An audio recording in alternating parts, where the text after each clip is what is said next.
Hello children and dear parents. Hope you all are healthy and safe at home. Good morning. I am here again with the first chapter, Evolution of Computer. I hope you all understood previous topic well and completed your given homework. This is the third part of this chapter. Let's start with a quick recap of part 2. We have learned about the early IT inventors, which are Charles Babbage. As you know, he is considered as the father of computer.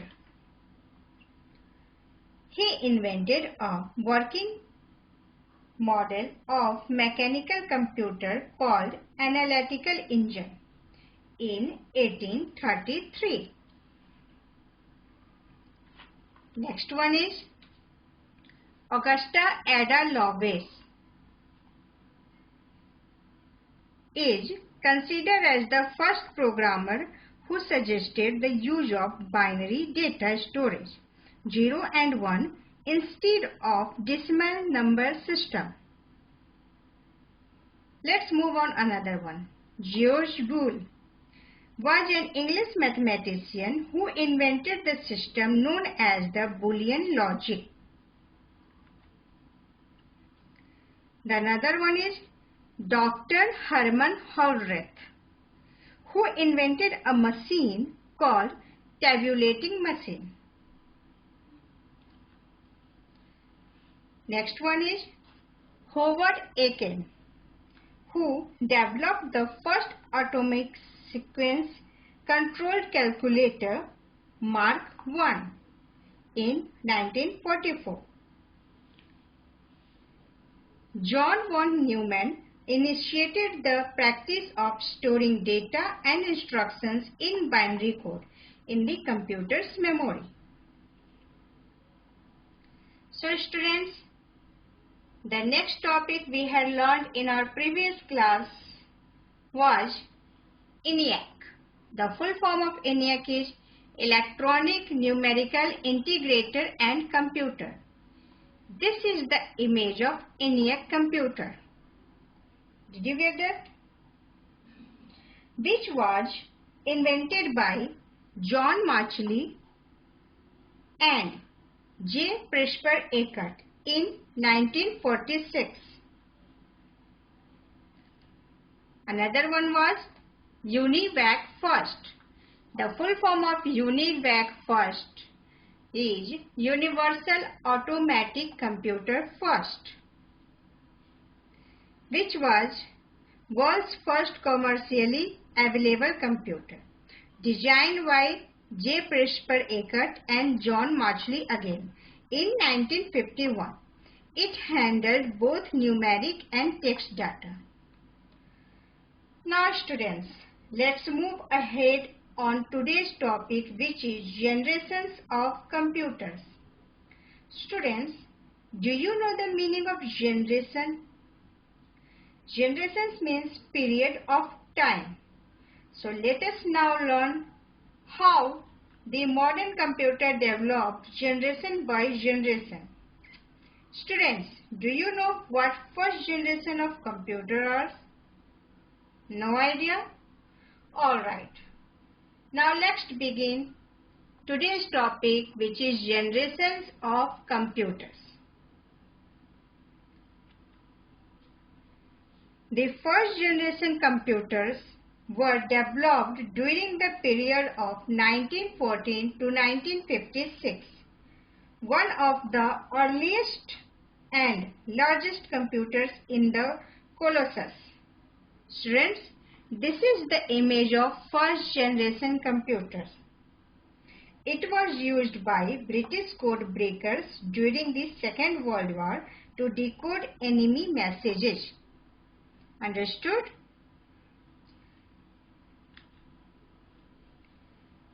Vacuum tubes. This is the image of vacuum tubes, and this one is magnetic drum. The first generation computers were very large and expensive as they used vacuum tubes and magnetic drums. it also consumed a huge amount of electricity. The ENIAC and UNIVAC are two examples of first generation computers. First generation computer was used machine language during that time. Now, let's move on second generation computers.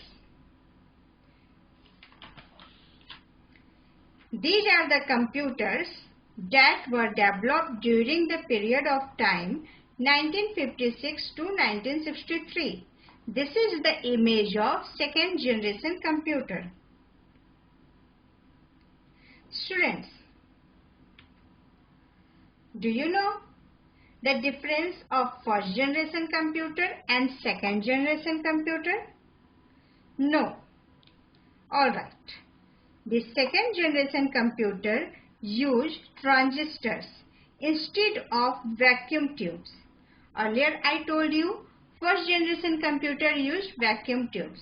So second generation computers use transistor instead of vacuum tubes, as transistors are smaller than vacuum tubes. The computer became much smaller in size. You can see the difference. This is smaller than the first generation computer, and it also become faster and cheaper. Now, advantages of second generation computer. Let's know what are the advantages of second generation computer. It consumed less power. Programming can be done on these computers. These computers are mainly used in the atomic energy industry. IBM 7000, IBM 650 and Atlas are some of the second generation computers. The second generation computers used both machine language and assembly language. Now, let's move on third generation computers. I hope students you are understanding all the topics. Okay. From 1964 to 1971 is the period of third generation computers. During this period, integrated circuits. This is the image of third generation computer, and this one is integrated circuits. During this period, integrated circuits and smaller transistors were developed, and they were placed on silicon chips called semiconductors. This generation computer can run different programs at the same time. Common people are able to use this computer. Now, IBM 1130, UNIVAC 1107 are examples of third generation computers. These computers use high-level programming language. Now, let's move ahead on fourth generation computers. Today we use fourth generation computers. The computers that are being developed from 1972 till present time. This generation computer use microchips. 0 and 1 were coded to do arithmetical operations. It is fast and efficient and so widely in use. The computer on your table is fourth generation computer. Students, those computers which are using by you nowadays are fourth generation computers. Now, let's move on fifth generation computers. The fifth generation computers are currently under development. They are called supercomputers. Look at the image of fifth generation computers.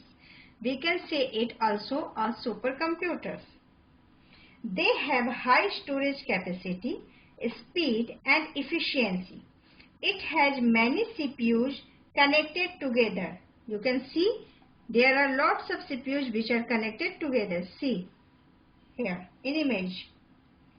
And can carry out large number of scientific operations in a very short interval of time. Scientists are now trying to develop supercomputers in a way that they can think on their own. This is called artificial intelligence, SLSI. Robots work on this technology. So students, this was the generations of computer. I hope you understood all the topics clearly. Now you know so much about the generations of computers. So students, we will meet on our next section, which was the last section of this chapter, 4th part. Till bye. Have a nice day and be safe at your home. Thank you.